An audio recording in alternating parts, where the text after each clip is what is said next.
Magandang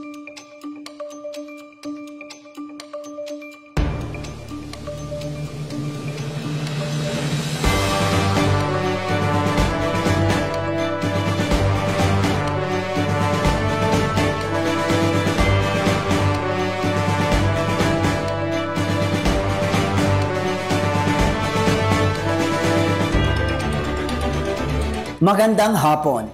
Narito na ang PIA News Cordillera. Siniguro ng Department of Transportation na tuloy ang PUV Modernization Program.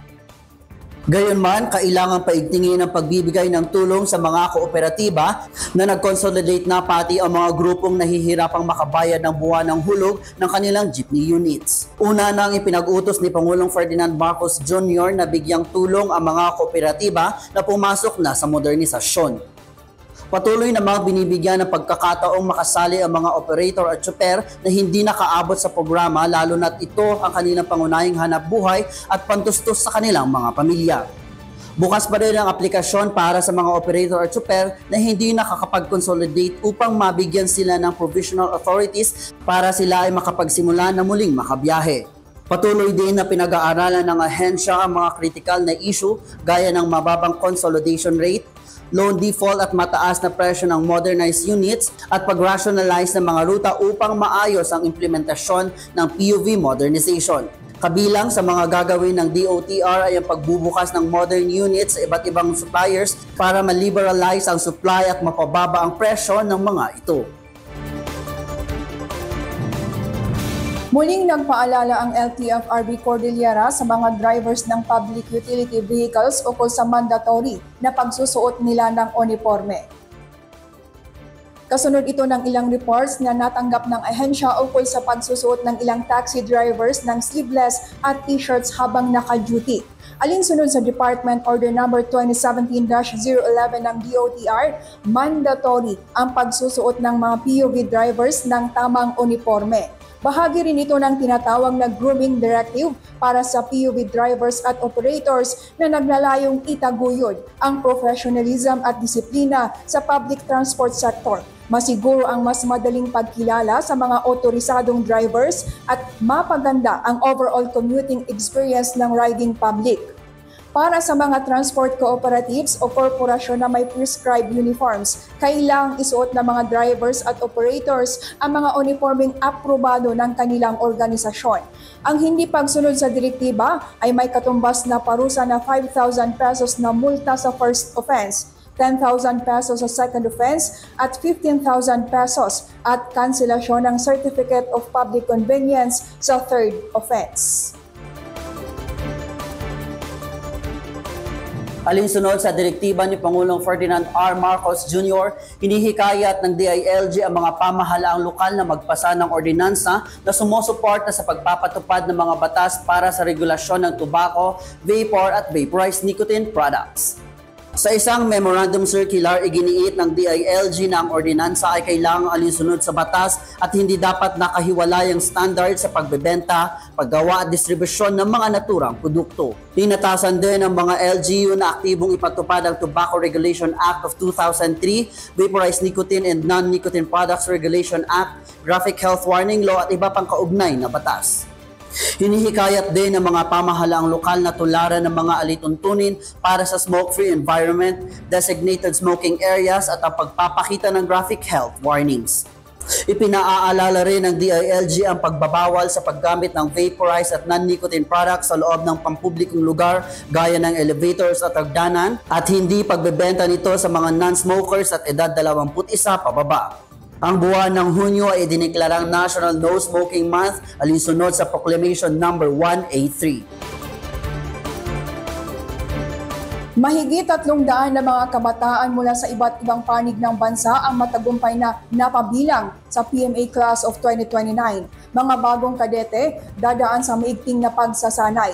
Narito ang report. Kabuang 340 na kadete na bubuo sa Philippine Military Academy Class of 2029 ang nanumpa at sumailalim sa reception rights kamakailan. Ang naturang bilang ay binubuo ng 274 na lalaki at 66 na babae mula sa iba't ibang bahagi ng bansa. Ang mga naturang kadete ay dumaan sa mahigpit na selection process. Sila ngayon ay may ranggo na 4th class cadets ng Cadet Corps Armed Forces of the Philippines. Sasailalim sila sa 4 na buwang basic cadet and military training. Lahat kami dumaan dyan sa kinaroroonan nyo. Ang sabi nga ng superintendent kanina ni Soap, I was once part of this tradition. This is my second time. And probably the first time, sir, ganun din po tayo. We are here to guide you in making sure that your training will be up to this particular standard. Ang PMA Class of 2029 ang pioneering class na sasailalim sa Enhanced Bachelor of Science in Management, Major in Security Studies curriculum na nakatutok sa integration ng territorial defense at modern warfare domains sa core subjects. Pinalalakas ng pamahalaan ng Transformation Program upang mapanatili ang anti-insurgency interventions at mapalakas ang katatagan ng mga insurgency-cleared communities. Refinement workshop para sa mga peace stakeholders ng Kalinga isinagawa. Si Iril Signaw para sa detalye. Sa pangunguna ng Office of the Presidential Advisor on Peace, Reconciliation and Unity o OPAPRU, isinailalim sa refinement workshop ang 3-year Transformation Program Plan ng probinsya ng Kalinga. Ang Transformation Program Plan 2026 to 2028 ay naglalayong suportahan ang matagumpay na reintegration ng mga former rebels at mapaganda di lamang ang kanilang pamumuhay kundi pati na rin ang kanilang pamilya at komunidad. Saklaw ng plano ang mga komprehensibong programa sa ilalim ng 4 na component ng Transformation Program, kabilang ng security, confidence-building measures, healing and reconciliation, at socio-economic interventions. Now the Transformation Program Plan gives us the structure and direction to support our brothers and sisters who have chosen to return to the folds of the law. It is our responsibility to listen to their voices. Their stories, struggles, and dreams must shape the priorities we identify and the projects we implement. Dito sa plano na to, sa level po ng probinsya, makita po natin kung ano talaga yung kanya-kanyang programa na ini-implementa ng ating respective offices para makita po natin na kung si opisina na ganito ay i-implement ng a very specific program, there's another office na pwede pong mag-supplement or complement, therefore enhancing po yung pag-implement natin ng government programs. Kalahok sa refinement workshop ang iba't ibang sektor at mga peace stakeholders sa Kalinga, kabilang na ang mga provincial, city, municipal, social welfare development officers, planning and development coordinators, mga ahensya ng gobyerno at miyembro ng Kalinga Apayao Balik-Loob Association. Iril Signaw ng PIA Kalinga para sa PIA News Cordillera. Sumentro sa volunteerismo ang pagbubukas ng ika-14 na National Community Relations Service Month ng Bureau of Management and Penology o BGMP.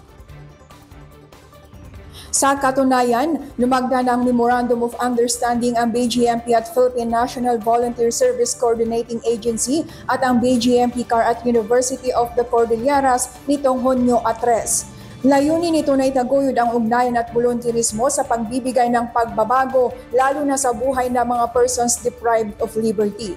Ang tema ng selebrasyon ngayong taon ay ugnayan at bayanihan sa piitan, sandigan ng serbisyong tunay para sa bagong Pilipinas. After all, BGMP is not just a group of jail officers. BGMP is a family, a community in itself, of people whose hearts are driven to help PDL believe that change in their condition is possible. We at the Philippine National Volunteer Service Coordinating Agency are proud to work hand in hand with the BGMP in creating pathways for civic engagement, particularly in supporting persons deprived of liberty, their rehabilitation, and eventual reintegration into society.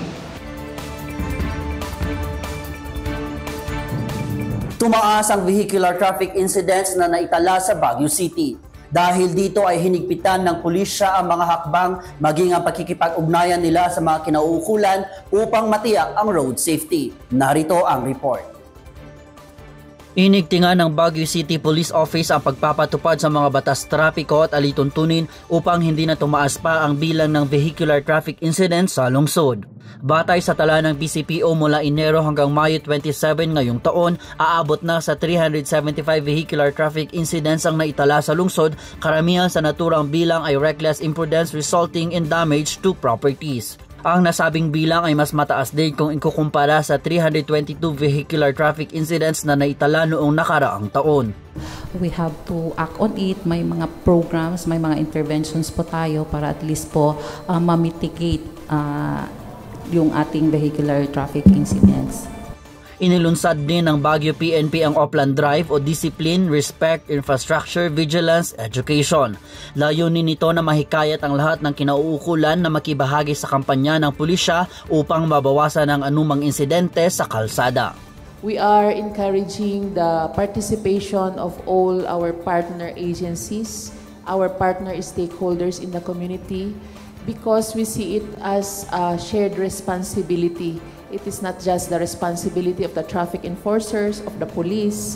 No, it is a responsibility of everybody, every constituent of the community. Kaya ito, yung Oplan natin is kinakatok talaga namin ang kanya-kanyang participation ng bawat ahensya, bawat opisina, and bawat grupo or asosasyon sa community, especially our transport groups, our riders clubs, motorcycle groups, and others. Hinigpitan na rin ng pulisya ang pagpapatupad ng King of the Road Ordinance ng Baguio o ang pagtigil ng mga motorista ng 5 segundo bago ang pedestrian lane.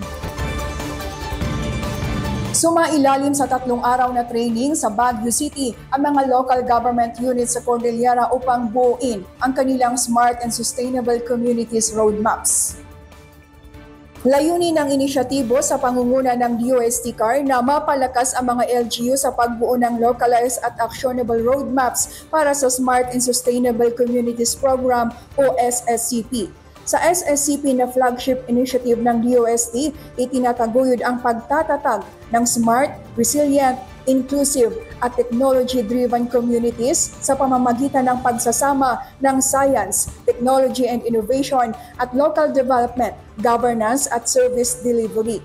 Pupunan ng mga roadmap ang local development plans at magsisilbing strategic blueprint para sa implementasyon ng smart, inclusive at sustainable solutions sa local level. Inilunsad ang I Can Serve Foundation, katuwang ang pamahalaang panglungsod ng Baguio, ang ating dibdibin, isang community-based cancer care control program. Layunin ng inisyatibo na mapalakas ang breast cancer awareness, early detection at patient care sa lungsod sa pamamagitan ng pagsasanay sa mga medical at barangay health workers. Ang ating dibdibin o ibig sabihin ay Take Your Breast Care to Heart ay nakatutok sa pagbibigay edukasyon ukol sa breast cancer detection at pagbibigay ng access sa screening at treatment resources. Sa launching kamakailan, inilantad din ang pink ribbon na kumakatawan sa pag-asa para sa hinaharap at ang tapang sa pagharap sa breast cancer. Isinisimbolo nito na hindi nag-iisa ang mga lumalaban sa cancer kung saan nakasuporta sa kanila ang komunidad, mga survivors at advocates. 23 na miyembro ng Bugyas Municipal Disaster Risk Reduction and Management Council ang sumailalim sa Basic Incident Command System Training sa Buyakawan, Bugyas, Benguet, kamakailan. Layunin ng training na maging pamilyar ang mga local responders at personnel sa standard framework na ginagamit sa emergency operations. Binigyang diin sa pagsasanay ang malinaw na command structures, epektibong koordinasyon at resource management sa panahon ng pagresponde sa kalamidad. Ang nasabing training ay bahagi ng estratehiya ng pamahalaang lokal na mahasa ang kapasidad ng mga kasapi ng DRRM para sa mas matatag na komunidad. Nakibahagi sa Spark Virtual Assistance Course ang 23 na OFW returnees at kanilang mga dependents mula June 2 hanggang June 6. Ito ay sa pangunguna ng Department of Information and Communications Technology CAR, katuwang ang Overseas Workers Welfare Administration CAR. Kasabay nito ay ang Spark Graphic Design Course naman para sa 20 na kababaihan. Sumailalim ang mga trainees sa digital skills training at real-life applications upang maihanda sila sa online job opportunities at freelance work sa digital economy. Sa pamamagitan ng mga capacity development programs na ito, patuloy ang pagpapalawak ng DICT sa access sa digital job opportunities para sa iba't ibang sektor dito sa rehiyon. Isinagawa nitong June 3 ang Diskwento Caravan Balik Eskwela Edition ng Department of Trade and Industry sa Baoco Cover Gymnasium sa Baoco Mountain Province. Kabilang sa mga maaaring bilhin dito ay mga papel, bags, notebooks at iba pang school items. Ayon kay Janos Piluda ng DTI Mountain Province, ang aktibidad ay bilang pagsuporta sa pagbubukas ng school year 2025-2026 ngayong Hunyo. Ang nasabing caravan ay one-day event na isasagawa rin sa Tadjan sa June 11 at sa Barlig sa June 16. Kabuo ang 27 na persons with disabilities sa Daguman Abra ang tumanggap ng kanilang kompensasyon sa ilalim ng DSWD Kapit Bisig Laban sa Kahirapan Comprehensive and Integrated Delivery of Social Services o Kalahi Seeds Cash for Work Program. Bawat benepisyaryo ay sumahod ng 470 pesos per day sa loob ng 10 araw na community service mula April 25 hanggang May 9. Sinabi ni O'Neil Wayaway, Persons with Disability Affairs Officer, na ang mga benepisyaryo ay tumutok sa iba't ibang community improvement activities gaya ng paglilinis sa public areas at footpaths. Isinagawa ang payout pagkatapos ng national and local elections alinsunod sa direktiba ng COMELEC na nagbabawal sa pagbibigay ng financial assistance mula May 2 hanggang May 12. Inaasang magiging bahagi na ng DOST Research and Development for Wood Stain ang natural dye ng Abra. Layunin ng proyekto na makabuo ng eco-friendly wood staining gamit ang natural dye. Proyekto ito ng DOST Forest Products Research and Development Institute o FPRDI na pinunduhan ng Philippine Council for Industry, Energy and Emerging Technology Research and Development. Sa bisa ng Memorandum of Agreement na nilagdaan sa pagitan ng Namarabar Indigo Natural Dye Producers Cooperative at DOST FPRDI, magbibenepisyo ang mga natural dye producers ng Piñarubia Abra kung saan sila ang magsisilbing supplier ng natural dyes para sa naturang pananaliksik. Nakibahagi sa specialized training ang 50 pulis sa Apayao para mapalakas ang kanilang mga kapasidad bilang frontline responders sa tourism-related concerns. Ang training mula June 3 hanggang June 6 ay bahagi ng Tourist-Oriented Police for Community Order and Protection o TOPCAP program ng Department of Tourism, katuwang ang Provincial Tourism Services Office at ang Apayao Police Provincial Office. Ang 4 na araw na training ay nakatutok sa pagbibigay ng skills sa mga pulis upang masiguro ang kaligtasan ng mga bisita at maitaguyod ang service excellence. Isinagawa rin ang Complementary Filipino Brand of Service Excellence o FBSE sa Conner, Flora at Luna. Layunin naman ng FBSE na ipahayag ang mabuting pakikitungo ng mga Pilipino at maitaas ang kalidad ng tourism services sa bansa. Ayan, napakaganda ng training na yan, lalo na sa ating mga pulis na nagsisilbing ating frontliners. Tama, at maganda din na nakikita natin sila sa mga tourist spots dahil nasisiguro natin na peaceful at safe ang mga tourist destinations. Ayan. So yan lamang ang ilan sa mga balitang ating nakalap ngayong linggo. Para sa iba pang updates, i-follow kami sa aming Facebook page, Philippine Information Agency Cordillera Administrative Region at sa X-App sa PIA_Cordillera. Mag-subscribe din sa aming TikTok, Spotify at YouTube channel na PIA Cordillera. Ako po si Debbie Ivasco Gasinay. At ako naman po si Clint Isman Totanes na Imbag Amalam.